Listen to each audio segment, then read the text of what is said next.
Te compartía hace unos momentos el texto de el centurión. De Mateo. Sí, lo que está en Mateo. Cómo el Señor alaba y reconoce la fe de este centurión. Eso está en el libro de Mateo, ¿no? Me parece el capítulo 8. Capítulo 8, Bueno. sí. Si uno sigue el relato, la manifestación del Señor, de la revelación del Rey, del reino, en el libro de Mateo. Acababa del Señor de bajar del monte, dice. Estaba, el capítulo 7 termina, parece que el capítulo 8 comienza así de...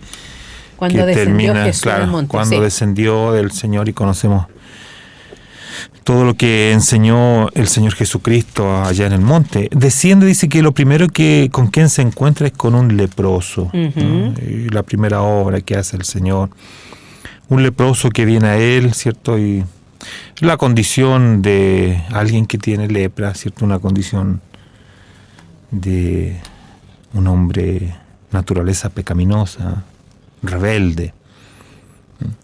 El leproso le pide al Señor, el Señor lo sana. Ahora, lo que pasa ahí dice que el Señor lo toca.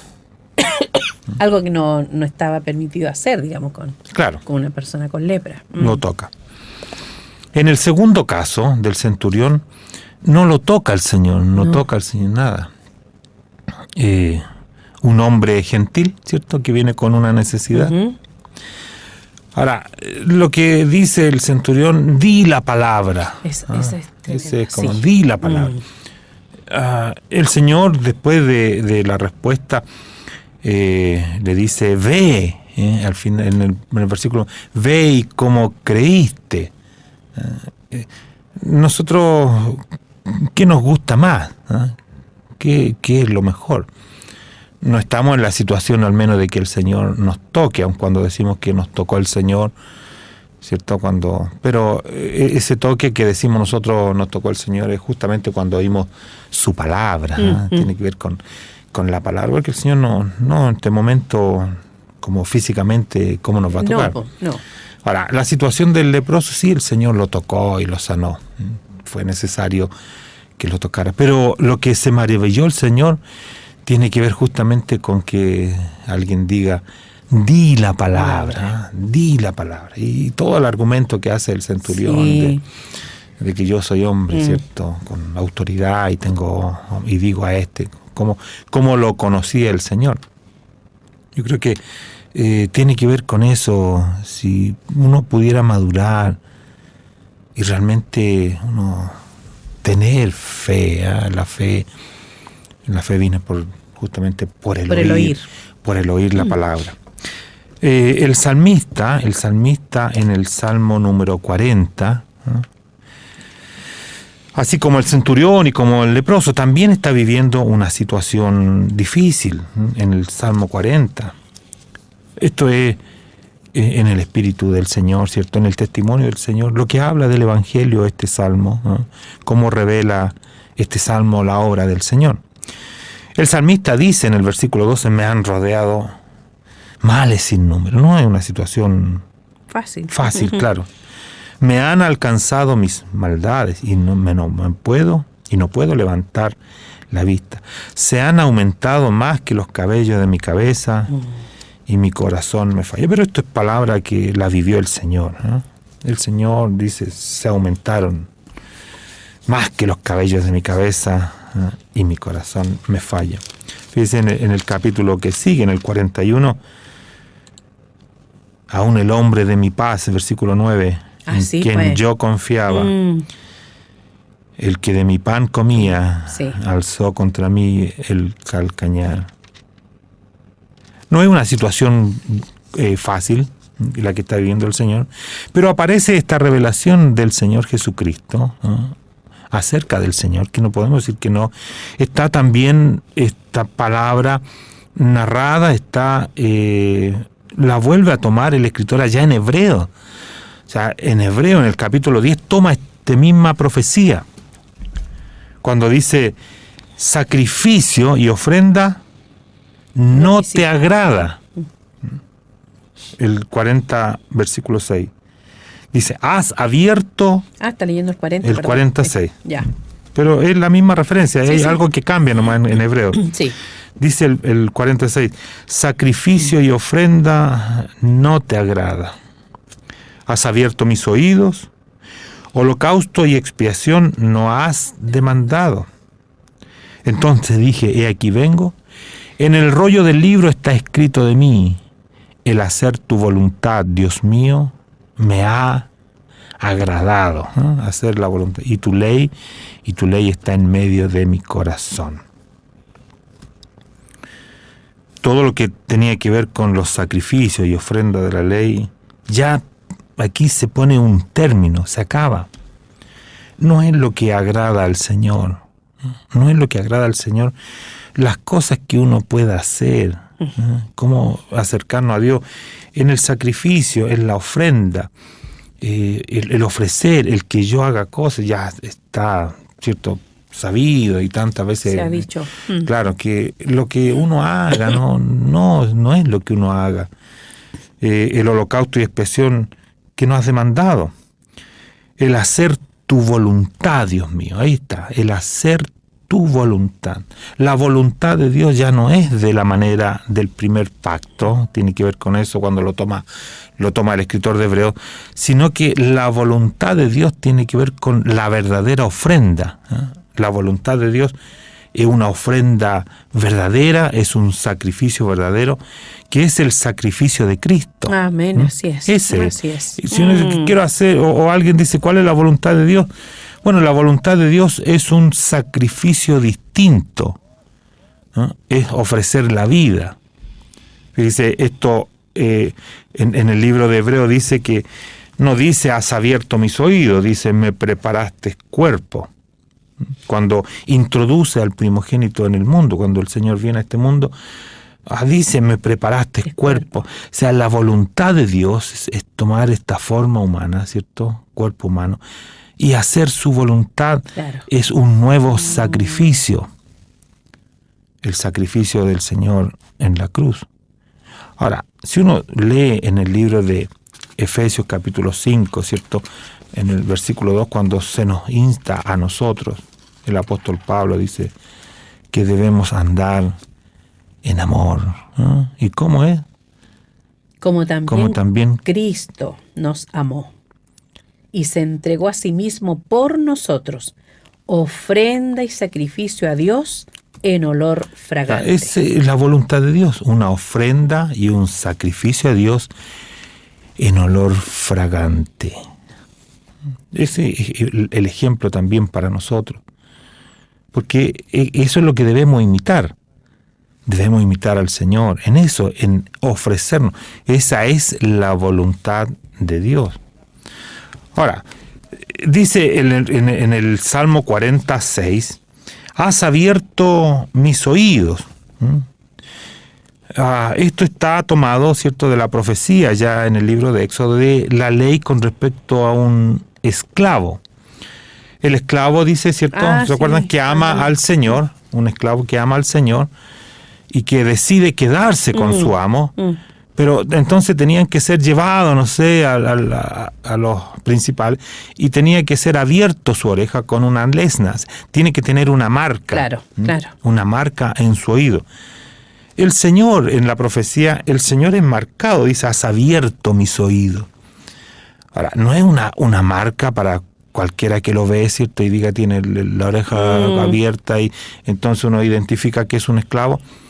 No, yo creo que el que ama al Señor tiene que tener una señal en su oído, un oído abierto para su palabra. Si estamos nosotros como en la condición de siervo, en la condición de esclavo, para oír su palabra, yo creo que no podríamos escuchar las palabras de Dios, ¿cierto? Por ahí el Señor dijo, el que es de Dios, dijo, ¿cierto? En Juan, el que es de Dios, dice, las palabras de Dios oye. Pero para oír las palabras de Dios, tiene que ser en una condición de siervo, de un siervo que ama a Dios, que ama a su Señor. No sé si uno podrá ir a la iglesia, ¿no?, y podrá leer la Biblia. Pudiera ser que alguien lea, bueno, en el mundo, ¿cierto? Una persona del mundo no tiene el oído abierto como una señal de que el oído ya está, que no es de él, sino que el oído es de Dios. Cuando el apóstol Pablo dice que la palabra de Cristo more, ¿cierto? En Colosenses, more en abundancia, ¿qué entendemos? No sé, entendemos que la palabra, que en mi mente yo tenga una palabra y la repita permanentemente, así como que more, pero pareciera ser que el sentido de morar es que muere una persona. O sea, la palabra es la palabra de Cristo, es Cristo mismo quien more, pero que more, que ocupe el espacio, que ocupe la vida, que realmente sea el Señor. O sea, poner el oído a la palabra, ¿cierto? Que yo oigo, me inclino a la palabra, al testimonio del Señor, y esa palabra me gobierne, me gobierne. O sea, podríamos decir, di la palabra, como el centurión. Claro, claro. ¿Cierto? Que somos llenos de la palabra, somos llenos del testimonio de Cristo, no de la Biblia, no de Biblia. Si no logramos sacar el espíritu de lo que está escrito, nos vamos a quedar siempre con el texto, con las letras. Pedir al Señor, pero eso es con un oído abierto. Es con un oído que está marcado porque yo amo al Señor. Pero si uno no ama al Señor y no está en esa condición, yo creo que no va a escuchar. Si el que no es de Dios, dice el que es de Dios, las palabras de Dios oye. La única manera de oír las palabras de Dios, las palabras de Dios, no las palabras de la Biblia, como de hacer la diferencia. No, en la Biblia podemos encontrarnos con palabras, muchas palabras, pero lo que muestra el testimonio de Cristo, el espíritu de esto, es un testimonio que hay aquí, que está como presente en esta escritura, ¿cierto? Un testimonio que está como, no sé si flotando, ¿cierto? Y que en el espíritu, al leerla, ese espíritu me llene, claro, y muestre, pero es con un oído abierto. Ejercitado. Un oído entregado, claro, un oído que de un siervo, un oído de un esclavo, de un esclavo de la palabra. Fíjense, un esclavo, cuando dice la Escritura, cuando habla del ministerio de la palabra, es un esclavo de la palabra. O sea, no mando yo, manda la palabra. No es el texto que leemos de Gálatas, ¿cierto? Que Cristo vive en mí, ya no vivo yo. Ya, sí, con Cristo estoy juntamente.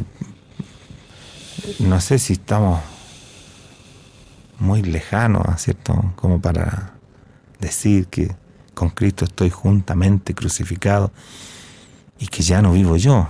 Es la palabra que vive en mí y me gobierna, la palabra que me dirige, la palabra que me guía. Pero no es por un simple querer, sino que creo que debe ser en un sentido de que yo me someto como un siervo a la palabra. Entonces dice, el hacer tu voluntad, Dios mío, me ha agradado, el tomar la cruz. El Señor no le hizo quite hacer la voluntad, no le sacó, ¿cierto?, el cuerpo a subir a la cruz. No, dice que cuando supo que era la voluntad de Dios ahí en Getsemaní, le dijo a sus discípulos, ya ven, vamos, levantémonos y vamos, la copa que el Padre me ha dado, no la he de beber, con agrado de hacer la voluntad de Dios. El Señor dice, el que oye mis palabras y las hace, ese es el prudente. El que oye mi palabra, cuando está en la parábola, ¿cierto?, del que edifica la casa en la arena, sí. El que oye mi palabra, oímos, sí, esa es la cosa, podemos decir que oímos la palabra en este tiempo de aflicción, ¿cierto?, que el mundo está pasando por aflicción. Dice, ¿cuánto más esto de que nosotros decimos que el Señor nos sustenta verdaderamente? ¿Creemos que lo sustenta verdaderamente? Así es, Señor, por su palabra. Y que el Señor nos cuida. Esto de este dinero, ¿cierto?, que se va a entregar. ¿Cómo en el mundo no se han preocupado desmedidamente por la cantidad que uno va a recibir, que uno puede pedir, o de lo que me va a afectar después, y que va a ser poco, va a ser tanto, va a ser... Si la palabra dice el Señor, que el Señor es quien nos cuida. Así es. ¿Cuál es la palabra que más llena nuestro corazón y nos gobierna? Podemos tener paz, que en toda situación, cuando dice el salmista, en todo tiempo, bendecirlo. Tiempo de abundancia y hay escasez, bendecir al Señor. Él tendrá, dice, cuidado, ¿no?, como el pastor con las ovejas y todos los ejemplos que hay en la Escritura, que no nos dejará, que estará con nosotros todos los días, ¿no?, todos los días hasta el fin. No poner la mira en la palabra de los hombres, como Pedro. No poner la mira, entregar nuestro oído, ¿cierto?, a la palabra que dicen los hombres, sino que ponemos la mira a la palabra del Señor. Una palabra que permanecerá. El cielo y la tierra pasarán, más esta palabra. ¿No? Pero que tengamos nuestro oído abierto, que seamos verdaderamente esclavos, que amamos al Señor. Y hemos decidido, como el esclavo, quedarnos toda la vida con este amo, toda la vida, como un siervo que no tiene derecho, no tiene decisión. Lo único que hace el siervo es obedecer a quien da la instrucción. Sí. Di la palabra, di la palabra. Yo sé que así funciona. Di la palabra que escuchamos, la palabra que hablamos. Que sea así en nuestros corazones, que sean animados los hermanos en este tiempo de tanto desesperanza, tiempo tan desesperante para muchos, de la enfermedad, de nuestro sustento futuro, de todo, ¿no?, que hay desesperanza, como